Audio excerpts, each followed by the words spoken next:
Friends, कैसे हैं आप सभी। स्वागत है आप सभी का इंग्लिश दुनिया के इस यूट्यूब चैनल पर। सो फ्रेंड्स, आज का जो टॉपिक है वो है आपकी पोम ऑन हिज ब्लाइंडनेस, जो कि कंपोज हुई है जॉन मिल्टन के द्वारा। इससे पहले कि ये पोम स्टार्ट करें, हमें कुछ इसके की फैक्ट्स हैं जो जान लेने चाहिए। तो फर्स्ट ऑफ ऑल मैं आपसे कहना चाहूँगी कि जब भी आप ये पढ़ने बैठें तो एक कॉपी और पेन साथ में लेके ज़रूर बैठे, ताकि इसके जो इम्पोर्टेंट पॉइंट्स हैं आपके एग्ज़ाम पॉइंट ऑफ व्यू से उससे आप नोट आउट कर सकें। चलिए स्टार्ट करते हैं बिना टाइम वेस्ट किए और पढ़ते हैं। तो पहली चीज़ जो इस पोम के बारे में है, ऑन हिज ब्लाइंडनेस, जो है वो एक सोनेट है। सोनेट मीन्स एक 14 लाइन की पोम जो होती है उसे सोनेट कहते हैं। ऐसा आप लोगों को पता होगा कि सोनेट क्या होती है। 14 लाइन पोम होती है जिसे सोनेट कहते हैं। It was published in 1655 without this title, and at the time it was known as When I Consider How My Light Is Spent। ये जो पोम है आपकी, ये 1655 में ये पब्लिश हुई थी, और जिस टाइम पे ये पब्लिश हुई थी उस टाइम पे इसका नाम ऑन हिज ब्लाइंडनेस नहीं था। ठीक है, इसके टाइटल के बिना उस समय इसको When I Consider How My Light Is Spent इस नाम से जाना जाता था। तो फिर आप लोग सोचेंगे कि भाई इसका नाम ऑन हिज ब्लाइंडनेस कब और कैसे पड़ा। तो लेटर इन 1761 थॉमस न्यूटन नाम के व्यक्ति थे जिन्होंने इसको ये टाइटल दिया था on his blindness. This pome is in the Italian और पेट्रार्कन फॉर्म। ये जो पोम है आपकी वो इटालियन सोनेट है। कैसी है? एक इटालियन सोनेट है। अगर हम इसकी राइमिंग स्कीम की बात करें तो ABBA CDE ये इसकी राइमिंग स्कीम है। और लेटर अभी हम जब ये पढ़ेंगे तो आपको इसको निकालना भी सिखा देंगे। Second thing is this pome is divided in 2 section. ये 2 सेक्शन में डिवाइडेड है। जो फर्स्ट सेक्शन है उसमें 8 लाइन है। 8 लाइन जिसे हम कहते हैं ऑक्टेव। ठीक है, और जो सेकेंड सेक्शन है उसमें 6 लाइन है जिसे हम कहते हैं सेस्टेट। ओके, चलिए तो फिर बिना टाइम वेस्ट किए इस पोम को स्टार्ट करते हैं और समझते हैं। ऑन हिज ब्लाइंडनेस, यहाँ पे जो जॉन मिल्टन हैं वो अपनी लाइफ के हाफ ही एज में उन्होंने अपनी आंखों की रोशनी खो दी थी, अपनी आईसाइट खो दी थी। तो उसी से रिलेटेड इन्होंने इस पोम को लिखा हुआ है। तो इसमें क्या कहा है? When I consider how my light is spent, जब मैं सोचता हूँ, कंसीडर मीन्स जब मैं सोचता हूँ, जब मैं थिंक करता हूँ कि हाउ माई लाइट मीन्स आंखों की रोशनी या आई साइट, कि how my light is spent, किस तरह से मेरी जो आंखों की रोशनी है वो खत्म हो गई, किस तरह से वो धीमे धीमे कम पड़ गई। In half my days in this dark world and wide. Half my days यहाँ पे मतलब है मतलब मिड में। हाफ माई डेज मतलब जीवन के आधे समय में। डेज यहाँ पे है time, half of my age और हाफ ऑफ माई लाइफ। ठीक है, इनके जीवन के आधी उम्र में या आधे समय में ही ये जो दुनिया थी इनके लिए कैसी हो गई? डार्क हो गई। ये पूरी दुनिया इनके लिए डार्क, ब्लैक हो गई। Dark and wide. वाइड मतलब जब चारों तरफ से अंधेरा होता है ना, तो दूर दूर सिर्फ अंधेरा ही दिखता है, कोई लिमिटेशन, कोई बाउंड्रीज नहीं दिखती हैं। तो सारा कुछ कैसा दिख रहा है? लाइफ स्लो हो जाती है, तो सारा कुछ इनको कैसा दिख रहा है? डार्क और स्लो, और दूर दूर तक सिर्फ अंधेरा ही दिख रहा है। नेक्स्ट कहते हैं, and that one talent which is death to hide. Talent कौन सा? राइट, इनके अंदर कैसा टैलेंट है? लिखने का टैलेंट है। तो जो एक टैलेंट है मेरे अंदर, which is death to hide, जो कि मृत्यु के साथ ही खत्म होगा। लॉज विद मी यूजलेस, अब वो मेरे अंदर कैसे पड़ा हुआ है? यूजलेस पड़ा हुआ है, क्योंकि अब इनको दिखाई नहीं दे रहा है, तो इनको अपना टैलेंट यूजलेस लग रहा है, बिना किसी काम का लग रहा है। Though my soul more bent to serve therewith my Maker, और मेरी जो आत्मा है वो क्या चाहती है?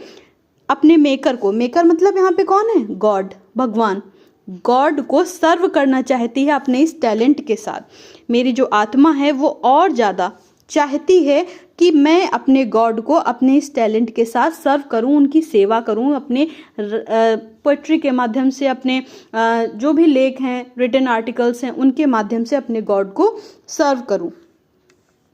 And present my true account, और उनके सामने अपना जो ट्रू अकाउंट है, अपना जो रियल अकाउंट है, उसको मैं अपने भगवान के सामने पेश करूं। लेस्ट ही रिटर्निंग चाइल्ड, और मैं सोचता हूँ कि कहीं ऐसा ना हो कि मैं भगवान ने मुझे जो टैलेंट दिया है मैं उसे इस्तेमाल ना करूँ, और जब मैं भगवान के पास जाऊँ तो वो मुझे क्या करें, डांट दे। चाइल्ड मीन्स होता है डांट देना, डांट के भगा देना। तो कहीं ऐसा ना हो कि वो मुझे मेरे इस टैलेंट को वेस्ट करने की वजह से भगवान डांट के भगा ना दें। Doth God exact day labour light denied I fondly ask. तो यहाँ पे पोएट कह रहे हैं कि क्या भगवान चाहते हैं डे लेबर, हम लोग क्या करते हैं दिन में काम करते हैं ना, तो क्या भगवान मुझसे डे लेबर करवाना चाहते हैं, जबकि मेरी जो लाइट है, मेरी जो आंखों की रोशनी है, उसने तो काम करने से मना कर दिया, उसने तो डिनाई कर दिया। डिनाई मीन्स क्या होता है, मना कर देना। तो क्या भगवान वो जो दिन का जो लाइट का जो काम है वो मुझसे करवाना चाहते हैं जो मेरी आंखों ने करने से मना कर दिया है। आई फॉन्डली आस्क, बहुत ही उत्सुकता के साथ मैं ये पूछता हूँ, ये प्रश्न पूछता हूँ। बट पेशेंस टू प्रिवेंट, लेकिन मेरा जो धैर्य है वो मुझे मना कर देता है ऐसा करने से। तभी क्या होता है, यहाँ से नेक्स्ट 6 लाइन की जो आंसरिंग सेक्शन है वो स्टार्ट होता है। दैट मर्मर सून रिप्लाइज, अंदर से, मर्मर मीन्स होता है बुदबुदाहट की आवाज़ आना, धीमे से कुछ इंटरनल आवाज़ आना या बुदबुदाना, ऐसी आवाज़ होती है। तो मर्मर अंदर से एक आवाज़ आती है। गॉड डोथ नॉट नीड, भगवान को जरूरत नहीं है या भगवान को आवश्यकता नहीं है किस चीज़ की, ईदर मैन्स वर्क और हिज ओन गिफ्ट, ना तो इंसान के किसी काम की, मीन्स हम जो हैं हम भगवान के लिए क्या कर सकते हैं, भगवान ने हमें बनाया है, हमको जो है इस दुनिया में उन्होंने भेजा है और वही हमें चला रहे हैं, ठीक है। तो हम उनके लिए क्या कर सकते हैं, भगवान को हमारे किसी कार्य की जरूरत नहीं होती है, और ना ही हिज ओन गिफ्ट्स, भाई जो भी चीज़ें हैं हमको, वो हमको प्रकृति ने, हमारे नेचर ने, गॉड ने दी हुई हैं, तो हम उनको क्या बदले में देंगे, तो उनके खुद के दिए हम उनको कुछ भी ऑफर करेंगे तो दुनिया की चीज़ें करेंगे, जो भगवान ने खुद ने बनाई हैं तो हम उनको उन्हीं की चीज़ें तो रिटर्न करेंगे ना, तो उसकी उनको ज़रूरत नहीं है। वो बेस्ट बियर हिज माइल्ड योग दे सर्व हिम बेस्ट, मीन्स होता है वैसे तो जो बैल जो हल जोतते हैं ना, तो उनके कंधे पे एक, दोनों के कंधे पे एक जॉइंट करके लकड़ी का एक वो रखा जाता है, उनको एक डायरेक्शन देने के लिए, उनको उनके सर को झुकाने के लिए। तो वैसे तो ये होता है, लेकिन यहाँ पे है जो अपनी लाइफ के बर्डन को या अपनी लाइफ की जो भी चीज़ें होती हैं, अपने काम को अच्छे से बियर कर सकते हैं, भगवान उनको अच्छे से, वही भगवान की अच्छे से सेवा करते हैं। हिज स्टेट इज किंगली, यहाँ पे हिज स्टेट किसको कहा गया है, भगवान का स्टेट। भगवान को जो औधा है वो कैसा है, राजाओं की तरह, सम्राटों की तरह, उनका औधा किंगली है, उनको किसी चीज़ की आवश्यकता नहीं है, उनको किसी चीज़ की नीड नहीं है। 1000 एट हिज बाइडिंग स्पीड, हजारों लोग ऐसे हैं जो बिना कहीं, बिना रुके, बिना किसी रुकावट के उनकी एक आवाज़ पर दौड़े चले आएंगे, या उनकी एक आवाज़ पर कई सारे ऐसे एंजल्स हैं, कई सारे ऐसे भगवान के भेजे हुए दूत हैं जो उनकी एक आवाज़ पर कुछ भी करने के लिए तैयार हैं। And post over land and ocean without rest, बिना रेस्ट किए, चाहे वो लैंड हो, चाहे यहाँ तक कि ओशन जो बिना आधार के होता है, वहाँ पे भी वो उनकी सेवा कर सकते हैं। दे आल्सो, उनके पास इतनी पावर्स हैं, दे आल्सो सर्व, वो ओनली स्टैंड एंड वेट, भगवान तो उनको भी, उनकी भी सुनते हैं जो खड़े रहते हैं और अपनी बारी आने का इंतजार करते हैं कि कब मेरी बारी आए और मैं भगवान की सेवा करूं, तो भगवान उनकी भी सुनते हैं जो अपनी बारी का इंतजार करते हैं। तो आपके अंदर अगर कोई टैलेंट है तो भले ही उसमें कोई भी रुकावट आ गई है, कोई भी हिंड्रेंस आ गई है, लेकिन आप अपने टैलेंट के माध्यम से बोल करके या जिस भी तरीके से आप कर सकते हैं उस तरीके से आप भगवान की सेवा करें, भगवान उसी फॉर्म को स्वीकार कर लेता, उसी को एक्सेप्ट कर लेता है। तो ये थी पोम, आई होप कि आप लोगों को समझ में आई होगी। अगर कोई भी प्रॉब्लम है तो आप कमेंट सेक्शन में लिख सकते हैं। तो हम यहाँ पे आपको राइम स्कीम निकालना सिखा देते हैं। तो लास्ट के जो वर्ड्स होते हैं इनको हम लेते हैं स्पेंट। तो सबसे पहले इसको ए मान के चलेंगे, क्या मान के चलेंगे, ए, ठीक है।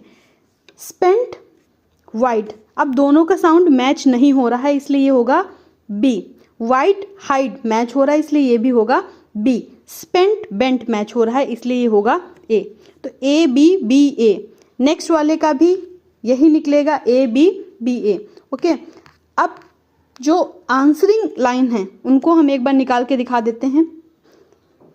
दैट मामा soon replies God doth not need, यहाँ से ओके नीड, ठीक है। सी और नीड और बेस्ट मैच नहीं कर रहा है, C D, need best state तीनों डिफरेंट हैं, तो सी डी ई। ऐसे ही नीचे भी निकलेगा, देखिए स्पीड नीड मैच हो रहा है तो फिर यहाँ पे सी, बेस्ट रेस्ट मैच हो रहा है तो डी, और नेक्स्ट लाइन वेट, ठीक, देखिए स्टेट और वेट मैच कर रहा है तो ई, ठीक है। तो साउंड के आधार पे, साउंड के बेसिस पे इसको निकालते हैं। आई होप कि आपको समझ में आया होगा। कोई भी प्रॉब्लम है तो आप कमेंट सेक्शन में लिख सकते हैं। आगे की फर्दर क्लासेस भी आपको मिलती रहेंगी। सो बने रहिए और ज़्यादा से ज़्यादा दोस्तों को शेयर करिए। Thank you so much.